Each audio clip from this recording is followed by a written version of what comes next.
अगर आपको भी 2025 में अपने चैनल को ग्रो करना है और स्टैंड आउट कराना है बाकी दूसरे चैनल से, तो आपके वीडियो में 3D एडिटिंग बहुत ही ज्यादा हेल्प करने वाली है, क्योंकि एडिटिंग वीडियो का की फैक्टर रहता है। अगर आपने अपने वीडियो की एडिटिंग 3D में की होगी तो व्यूवर्स को मजा आएगा आपकी वीडियोस को देखने में और ज्यादा लोग आपके चैनल पर विजिट करेंगे। तो बिना किसी देरी के शुरू करते हैं 3D एडिटिंग का ट्यूटोरियल।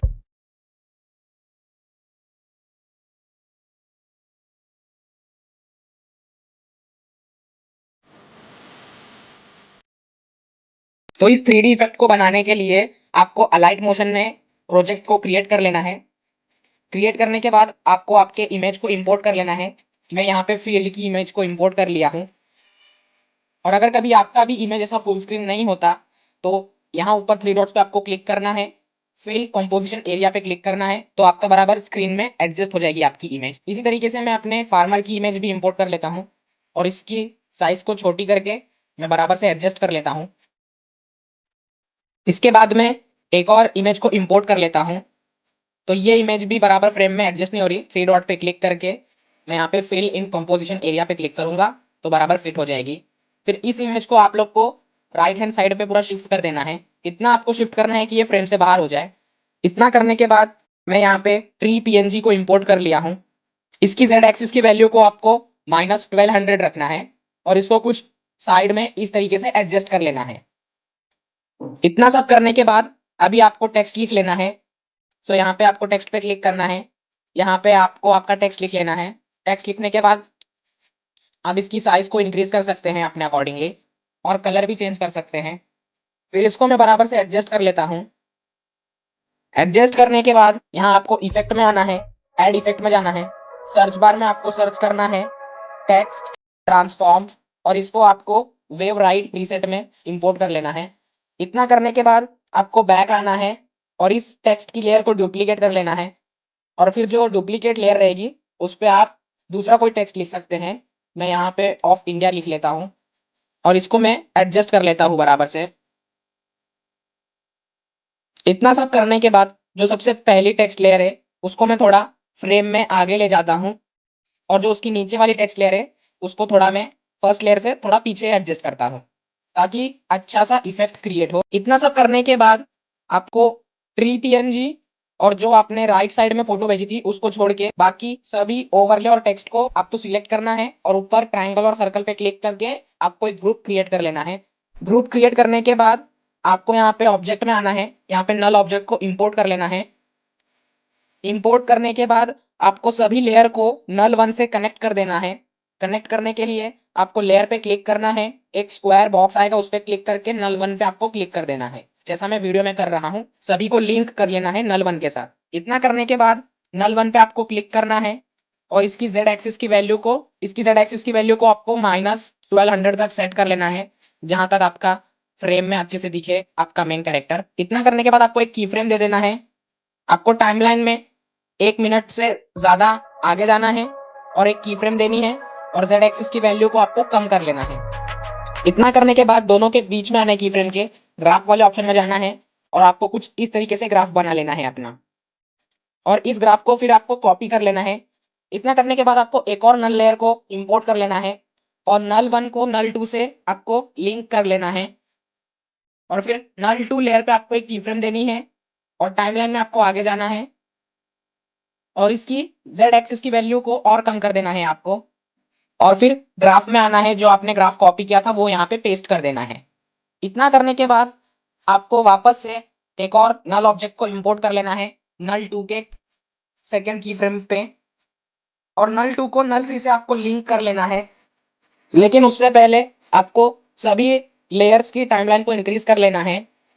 लेकिन आप देख रहे रहेंगे टाइमलाइन को इंक्रीज करने के बाद भी हमारा फील्ड आ रहा नहीं है और फार्मर भी आ रहे नहीं है अच्छे से। तो इसको एडजस्ट करने के लिए आपको ग्रुप पे क्लिक करना है, एडिट ग्रुप पे क्लिक करना है और यहाँ पे आपको सभी की टाइमलाइन को इंक्रीज कर लेनी है। तो मैं फटाफट से सभी की टाइमलाइन को इंक्रीज कर लेता हूँ।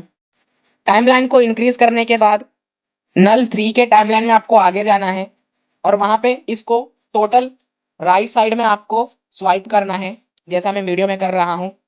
कुछ इस तरीके से करना है। यहाँ पे जो आपने ट्रांजिशन बनाया है वहां पे बीच में आपको खाली स्पेस दिख रही है, तो उस स्पेस को भरने के लिए आपको ट्री वाली पीएनजी पे क्लिक करना है, मूव एंड ट्रांसफॉर्म में आना है और इसको उस गैप की जगह पे एडजस्ट कर लेना है।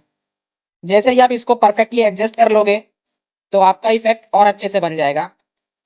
इतना करने के बाद नल 3 के दोनों की फ्रेम्स के बीच में आना है और सेम ग्राफ को आपको पेस्ट कर देना है। सो देखते हैं हमारा एनिमेशन कैसा बन के रेडी है। सो ट्रांजिशन इफेक्ट बढ़िया तरीके से बना है। तो अभी हमें यहाँ पे और अच्छे से 3D इफेक्ट दिखाना है, तो एक और नल लेयर को हम लोग इंपोर्ट कर लेंगे। नल 4 को इंपोर्ट करने के बाद आपको नल 3 को नल 4 से कनेक्ट कर लेना है और फिर नल 4 के स्टार्टिंग में एक आपको की फ्रेम लगाना है और टाइमलाइन में आगे जाके इसकी z एक्सिस की वैल्यू को माइनस में इंक्रीज करना है। दोनों की फ्रेम्स के बीच में आना है और ग्राफ को पेस्ट कर देना है। इतना करने के बाद हम एक और नल ऑब्जेक्ट को इंपोर्ट करेंगे ताकि स्मूथ जूम इफेक्ट बना रहे।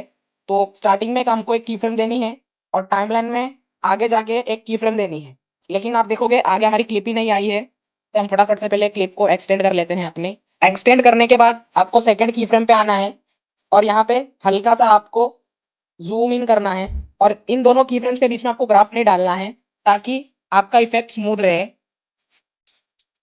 इतना करने के बाद आपको एक और नल लेयर इंपोर्ट कर लेनी है। नल लेयर इंपोर्ट करने के बाद आपको यहाँ पे एक ग्रीन स्क्रीन पेंटिंग इमेज को भी इंपोर्ट कर लेना है। इंपोर्ट करने के बाद नल 6 पे आना है आपको नल 6 के स्टार्टिंग पे की फ्रेम देनी है और फिर टाइमलाइन में आगे जाके इसकी z एक्सिस की वैल्यू को आपको पॉजिटिव में इंक्रीज करना है।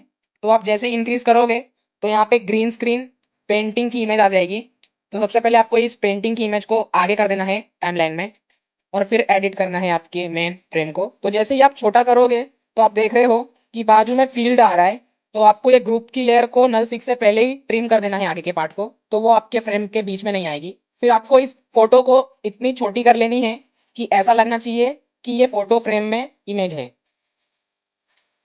और फिर आपको फोटो फ्रेम इमेज पे क्लिक करना है। यहाँ पे इफेक्ट में आना है, यहाँ पे आपको क्रोमा की सिलेक्ट करना है और इसकी थ्रेशोल्ड वैल्यू को आपको बढ़ा लेना है जब तक ग्रीन कलर हट ना जाए। इतना करने के बाद आपको इस लेयर को नल 6 की लेयर जैसा एडजस्ट कर लेना है। फिर आपको सभी की टाइमलाइन को इंक्रीज कर लेना है। फिर आपको इमेज लेयर को नल 6 से लिंक कर देना है। तो जैसे ही आप लिंक करोगे यहाँ पे आपका पैरेलैक्स इफेक्ट बनेगा, लेकिन ये कुछ ज़्यादा ही छोटी हो रही है इमेज। तो इसको एडजस्ट करने के लिए आपको फोटो फ्रेम का साइज को इंक्रीज कर लेना है, जैसे कि मैं वीडियो में आपको करके दिखा रहा हूँ। तो जैसे ही आप इसकी साइज को इंक्रीज करके बराबर फ्रेम में एडजस्ट करोगे तो आपका पैरेलैक्स इफेक्ट बन के रेडी हो जाएगा कुछ इस तरीके से। तो यहाँ पे आपका 3D इफेक्ट बन के रेडी है।